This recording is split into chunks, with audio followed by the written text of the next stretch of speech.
Hey guys, welcome back to my channel. Welcome if this is your first time here. So in this reading, I wanted to look at what makes you unforgettable to people who have only met you one time.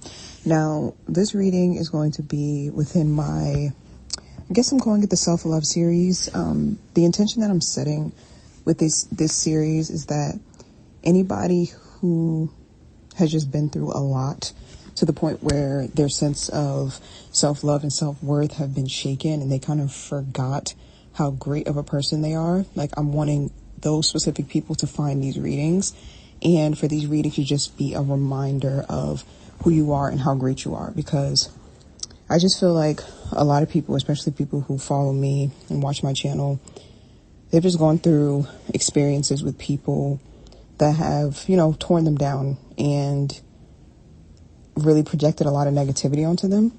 And so, like I said, I'm hoping that this series will help to just kind of remind you of all the positive things about yourself outside of all of the negativity that has just been projected on you. It's like to remind you of who you truly are and not how people have treated you.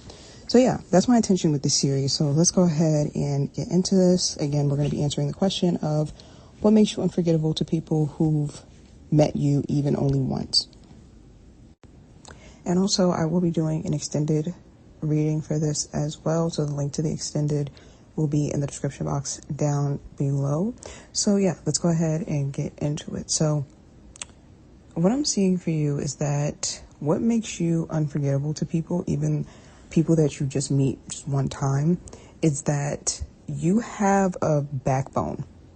Even though it could be like very understated or very silent, like people can still sense that you're someone who stands their ground. Like there's something about you that it's like there's a subtle like defiance or courage that's in your aura, and you give off the energy of someone who has fought really hard to be where you are. Like, even if you never tell people or tell a person exactly what you have been through, they can just sense that on you, that you have been through some things and that you're someone who has survived, a lot of hardships, and that because of that, you're not going to allow yourself to shrink, and you're not ever going to be afraid to fight back if you need to, or you're not going to be afraid to even walk away if you need to, because you've just been through a lot. So yeah, people can sense that you definitely have a backbone. They can sense your inner fire almost immediately. And like I said, you don't even have to speak much for them to sense this. They can just, they just feel it on you. They can feel that, or they can sense that you're someone who is just not going to be easily moved. You're not going to be easily persuaded. And you're not going to be easily controlled, period. I feel like throughout your life, you have had to fight really, really hard to validate yourself and validate your reality. You could have been around a lot of people who, like I mentioned, earlier in the intro, you could have been around a lot of people who invalidated you, who projected onto you, who did things to hurt you and then would spin it around on you, and things like that. So it's like you had to really stand your ground in terms of holding on to your reality and to what you know to be true. It's like I said, people will try to like hurt you and then will try to just flat out deny that they're even doing anything to you, or try to flip it around on you as if you're the villain. And it's like you had to fight to hold on to the reality of what was actually happening. Like, for your own sanity, you had to hold on to reality, because other people around you, they were twisting reality just so that they could avoid accountability.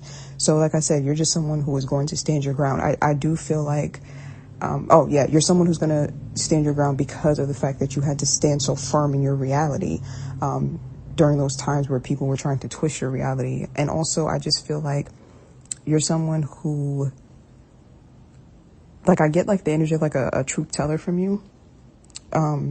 Someone who is going to speak the truth no matter what. Someone who is going to stand firm in the truth no matter what. Someone who's going to call out like any type of injustices that you see, no matter if it's going to, result in you being punished in some way, you're going to call it out. And so, yeah, you're just the type of person who, like I said, you're not going to be moved. You're not going to be persuaded. You're not going to be controlled, because I do think that it might be in alignment with your life purpose to be the type of person who can't be persuaded or controlled, like, because you're meant to be like a truth teller or something along those lines. And a lot of people who watch my videos, they are generational curse breakers. Like that's the life path that they've chosen. So this all adds up to that. Like, this definitely makes sense. Yeah, in this world that we're living in, most people, they try to blend in, or they fold under pressure. You know, if they have like a bold opinion, or if they're calling out a truth or an injustice, you know, and someone and other people like attack them for it, most people will fold. Like, most people will give in because they don't want to be attacked. They don't want to be othered, you could say. They want to just be in harmony with the group. And I'm not going to say I necessarily judge them for that. I mean, it's the easiest thing to do as humans, to kind of give into the group, because we are social creatures, you know. But yeah, in this world, it's just very common for people to blend in or to fold under pressure. And you are just not that way. You're someone who, like, you feel unapologetically authentic. You know, you're someone who is like, my views belong to me. My opinions belong to me. My truth belongs to me. You're not about to come in here and bully me and sway me. And without even speaking, like, people sense that. Like, they get that energy from you.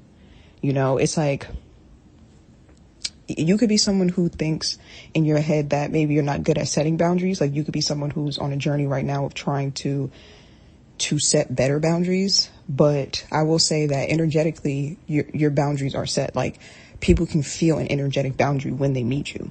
So even if, like, as of right now, you're on a journey, like I said, to learn how to physically set boundaries better, energetically, people can sense a boundary from you.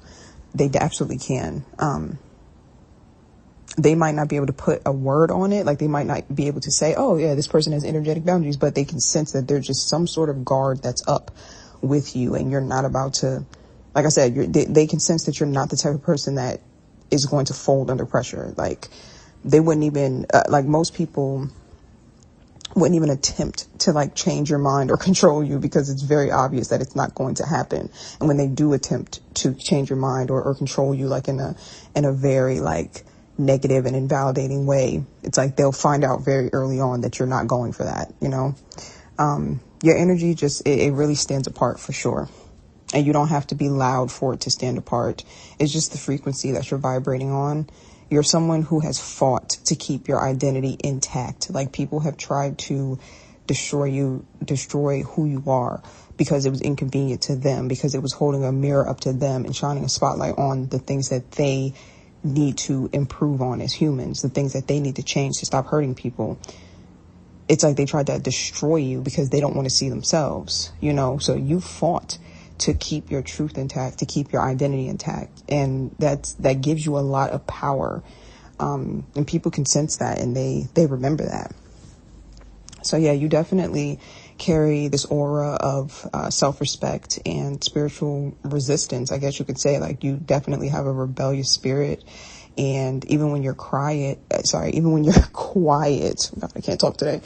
Even when you are quiet, that still radiates off of you. And even during times where you feel like, man, I still have so much work to do when it comes to, like, self-love, when it comes to boundaries, when it comes to self-respect, like, you could feel like you still have a lot of work to do, but you need to acknowledge how far you have come and how much you have survived, and how you have managed to really hold on to, you know, like I said, your sense of identity. You could even be thinking to yourself that, oh, you know, I'm having an identity crisis. I don't really know who I am. I need to explore myself more.